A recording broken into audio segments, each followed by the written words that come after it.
Good morning बच्चों। आज हम लोग जीव जगत जो पाठ था उसका शेष भाग पढ़ते हैं। ये कक्षा 6 का पाठ है जिसमें हम लोगों ने अभी सजीवों के लक्षण के बारे में पढ़ा था। अब हम सजीवों का वर्गीकरण और पौधों के वर्गीकरण के बारे में पढ़ते हैं।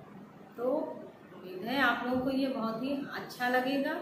सजीवों का वर्गीकरण क्या है और का वर्गीकरण ये देख रहे हैं। इसमें आगे आपका सजीवों का वर्गीकरण। वैज्ञानिकों ने जंतुओं तथा पौधों को उनकी समानता तथा असमानता के आधार पर समूहीकरण किया। तो यह पद्धति क्या कहलाई? वर्गीकरण कहलाई। और जंतुओं का वर्गीकरण हम कई प्रकार से कर सकते हैं, जिनमें संरचना के आधार पर आपको पूरा देखिए दिखाया गया है। संरचना के आधार पर जंतु जो होते हैं एक कोशिकीय, बहुकोशिकीय दो प्रकार के होते हैं, जिनमें मेरुदंड की उपस्थिति के आधार पर अकशेरुक जंतु, कशेरुक जंतु।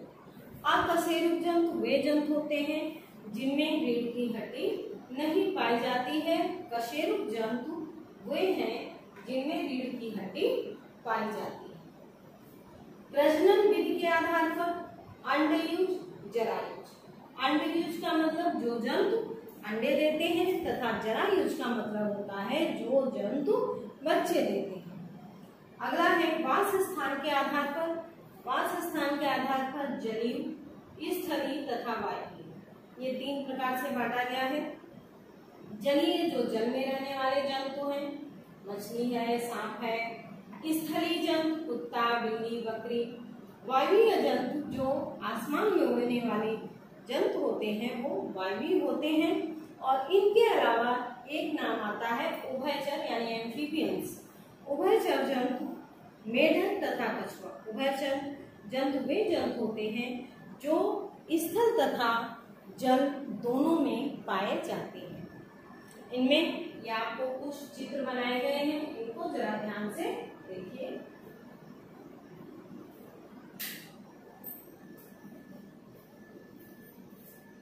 ये अकशेरुक जंतु हैं, जैसे कीड़े मकोड़े हैं, केचुआ है, इनमें रीढ़ की हड्डी नहीं पाई जाती है। ये कशेरुक जंतु में मछली है, कछुआ है और आपकी छिपकली है। ये जो है आपके जिनमें रीढ़ की हड्डी पाई जाती है। और कछुआ ऐसा भी है जो रीढ़ की हड्डी जिसमें मतलब कछुआ जो जल और स्थल दोनों में पाया जाता है और वो उभयचर जंतु होता है। मेढक को भी उभयचर जंतु की श्रेणी में रखा गया है। इस तरह से हम जंतुओं के बारे में पढ़ते हैं। अब आता है पौधों का। पौधों का वर्गीकरण। हमारे पौधे किस तरह से पौधों का भी वर्गीकरण किया गया है। तो पौधों के वर्गीकरण में भी आपको देखिए लिखा हुआ है, तीन प्रकार से बांटा गया है। पुष्प के आधार पर, आकार के आधार पर, आयु के आधार पर। जो आपके मेन पॉइंट्स हैं जिनको याद रखना है उसमें है थियोफ्रेस्टस को वनस्पति विज्ञान का जनक तथा लिनियस को वर्गीकरण विज्ञान का जनक कहा जाता है। अरस्तु को जंतु विज्ञान का जनक कहते हैं। ये आपके सामने लिखा।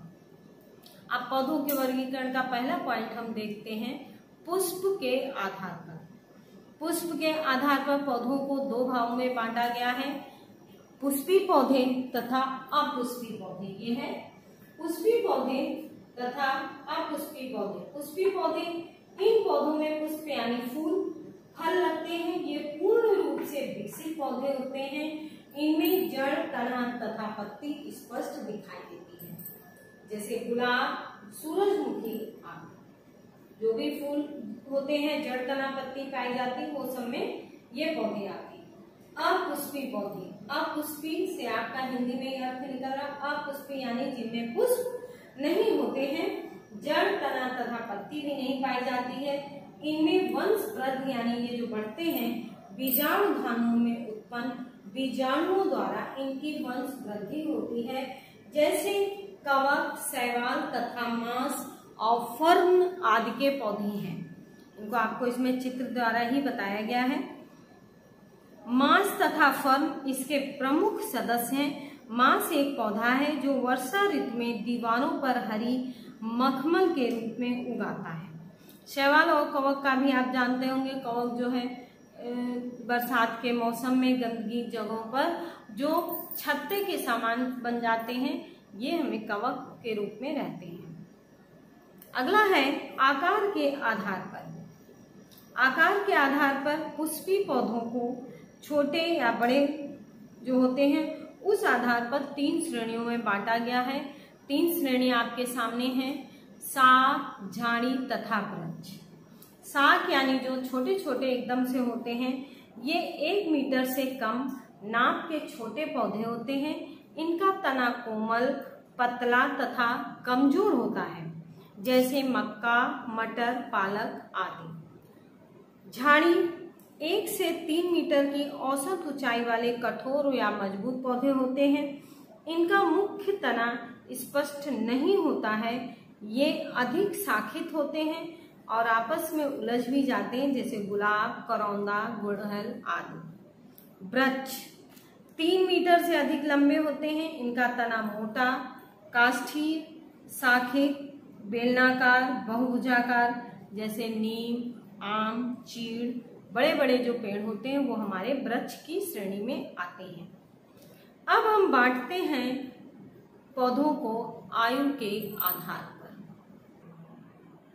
आयु के आधार पर हम पौधों को 3 भागों में बांटते हैं, जिसमें से 1 वर्षीय, 2 वर्षीय तथा बहुवर्षीय। 1 वर्षीय पौधे वे पौधे होते हैं जिनकी आयु 1 वर्ष के अंदर रहती है और अंत में सूखकर समाप्त हो जाते हैं, जैसे चना, मटर, गेहूं, धान आदि की फसलें।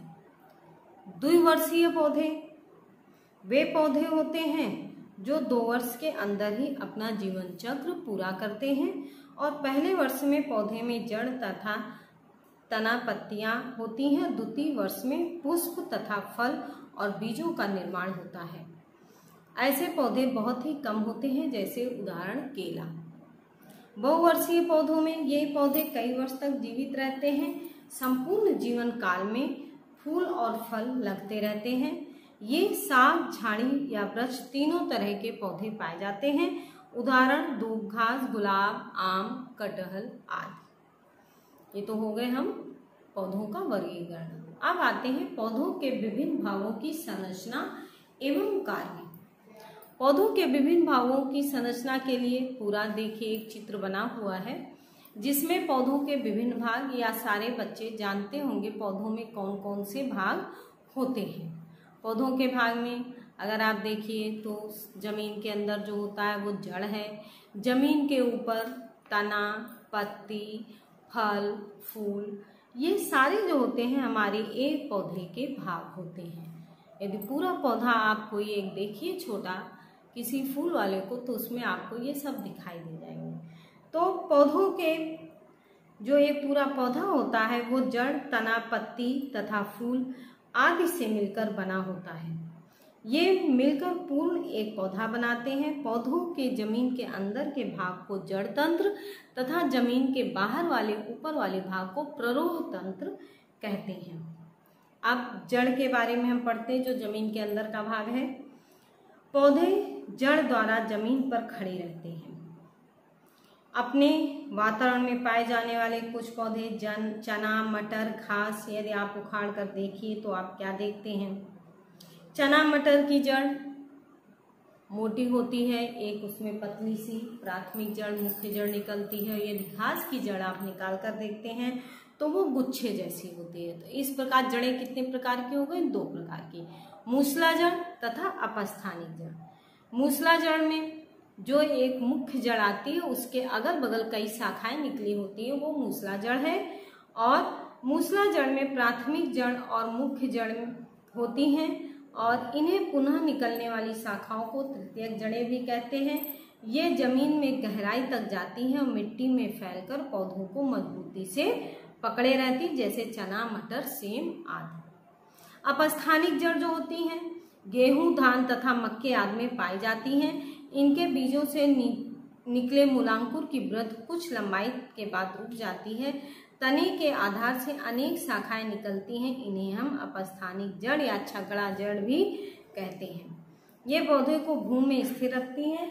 मूल रोम की सहायता से भूमि से जल तथा खुले खनिज लवणों का अवशोषण करती हैं। अब तना के बारे में पढ़ते हैं। तना पौधे के प्ररोह तंत्र का भाग होता है। ये तो आपने देखा ही, जड़ तंत्र और प्ररोह तंत्र होते हैं।